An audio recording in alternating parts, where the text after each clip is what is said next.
Hello, good afternoon, everybody. Thank you very much for coming, and thank you for coming to this celebration of British United Kingdom food and drink. And it's a quite astonishing fact that British food and drink is currently sold in 207 countries around the world. Did you know that?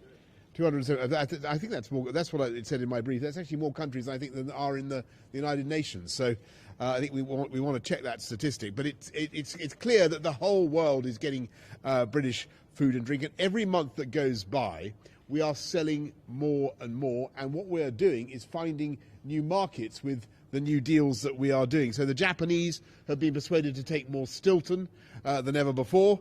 Lucky them. The Americans are lifting their the Australians are cutting their tariffs on whiskey, and the Americans are lifting their ban after decades on British beef and lamb. And you wonder how they've been able to do without it all these years. But what we want to do is go further now and make sure that we sell properly our fantastic food and drink businesses around the world. And I'm thrilled to see the range of products we have here. Charlie McToot Scottish dumplings are here from Scotland. Lochfine oysters, I think.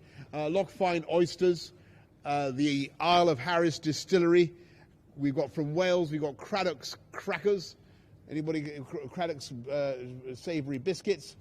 Hi, how are you? Craddock's savoury biscuits. And we've got Snowdonia cheddar from Snowdonia, obviously.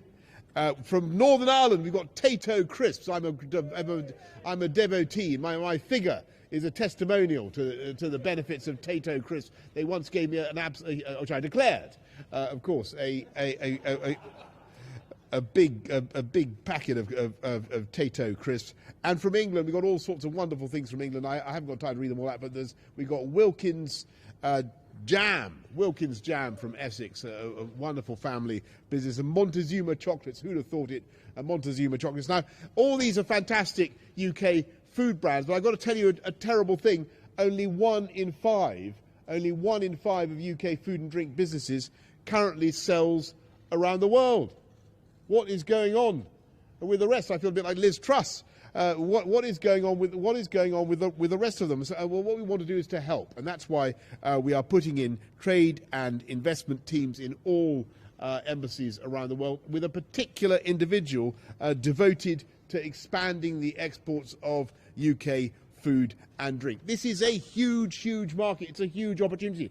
Food and drink employs 4 million people in this country. The export market alone is worth £21 billion to the United Kingdom, and it is growing the whole time. So that is my message. It is incredibly important for our country that we expand this sector, that we recognise the quality of this sector, because it is recognised in countries around the world. They want it, and we, in my view, don't do quite enough to champion it. And that is what this government is determined to do. And we already, as you know, sell tea to China, and we sell rice milled, as far as I can remember, in East London to India.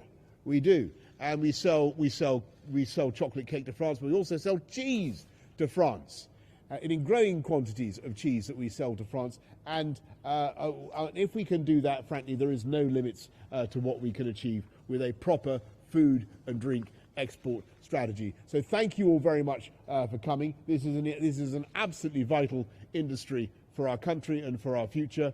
But I propose that for the rest of the evening, everybody gets quietly stuck in and establishes for yourselves the truth of what I've been saying, so that you can all individually be evangelists and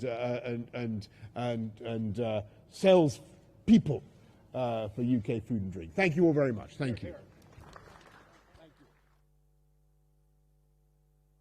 There were no cheese and onion crisps. And indeed, I make one confident prediction. Under any circumstances, this country will be amply provided for, not only with Mars bars, not only with drinking water, but also with cheese and onion crisps. At Eastern Daily Press in Norwich earlier this week, yes, you were asked if you'd ever had a Greggs, to which the Prime Minister replied, "How many times have I ever not had a Greggs? Unless I specifically tell you otherwise, I am made of Greggs." Last time you bought a sausage roll at Greggs, Prime Minister, how much did it cost?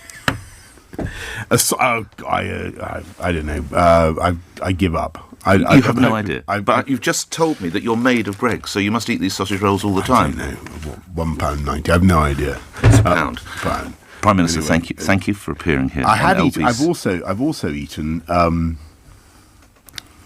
vegan sausage rolls. Have you eaten a vegan? I've not, sausage? but it's meant to be a monster hit for that bakery chain, isn't it? They're not bad. Absolutely. They're not bad.